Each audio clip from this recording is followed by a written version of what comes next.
It is with great sadness that we announce the death of Rahman Gumbo, uyakashaika mushure mekusafa a heart attack at his home in Botswana kupalapi kwaanga achishandira akanga aine mwana wake ndiye akanga aripo pakaitika chiitiko ichi.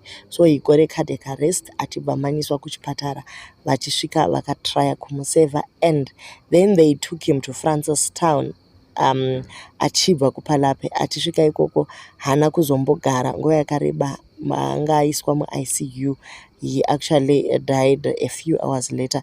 Saka he was now coaching Wanderers kuBotswana, but last week vakanga vasina kuwirirana vachibva vambomisiwa kubasa.